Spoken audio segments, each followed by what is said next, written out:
Okay, let's do a little bit more modeling. I'm going to select the ceiling polygon. And we'll notice if I go to the front view and I rotate, maybe move my axis of rotation over to the side and rotate some, you notice that as I rotate it up, it messes up my wall. My wall is no longer vertical.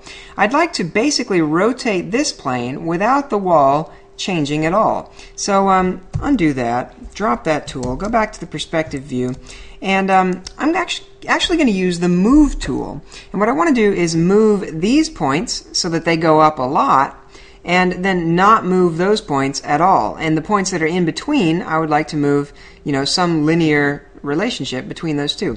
And I can actually do that. I'm going to hit W on the keyboard for move, and that's going to let me move up and down just like normal. And then I'm going to turn on fall off linear.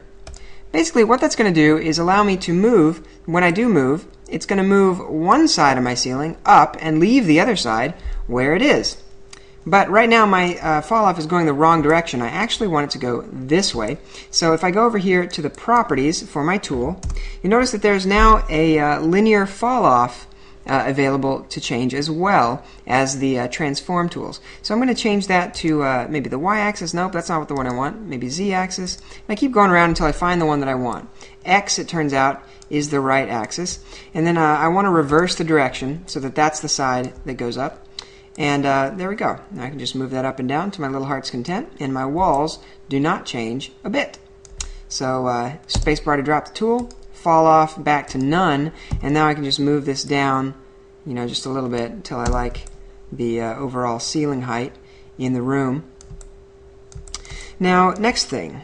I'd like to actually add some rafters growing across this ceiling, and I want them to be perfect. Instead of eyeballing them, let's just go ahead and do them exactly right. I'm going to select any one of these flat polygons on the wall and go up to the Work Plane menu and click on Align Work Plane to Selection. When I click that, it's going to put that white work plane right there on the selection. So if I zoom right in, I can zoom all the way in here.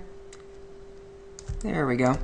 You'll see that my grid snap lines up perfectly, and there we go. Now we can snap that in right about there and pull this out, and I'm just going to bring this all the way to the back of the house using grid snap. There we go. That's the beauty of working with a grid. You can just snap straight to the grid and you know that everything will be perfect. Now my work plane, I want to set that back, so I'll click Work Plane, Reset Work Plane, and now we have our dynamic work plane back. Select this polygon, and I would like to move it up so that this vertex here touches this vertex up here. And that's actually going to be pretty easy to do. I'm going to use the Move tool and just drag that up some until it's pretty close, just so I can get them in the same viewport easily. Go over here to Snaps and Precision and use Drag Snap Rigid. Drag Snap Rigid basically activates the Move tool, but with a bunch of other stuff. See, it gives us the Transform tool, but it also activates an Action Axis Auto, Element Fall Off, and a Geometry Snap, so that we can just drag this right up and snap it right there in the corner. There we go. And that should give us a perfect rafter going right up to the top of the room, exactly the way that we want it. Now if I double click that, I can actually go back to my tools, duplicate, and array. Click in the viewport. It'll start to create an array that is going the wrong, or I have a duplicate in the wrong direction. So I'm going to turn on the x-axis, turn the count down to 1, and on the z-axis I'll turn that up to maybe 3 or 4, and then just increase the distance between them until it looks pretty much the way that I want. That looks just about right.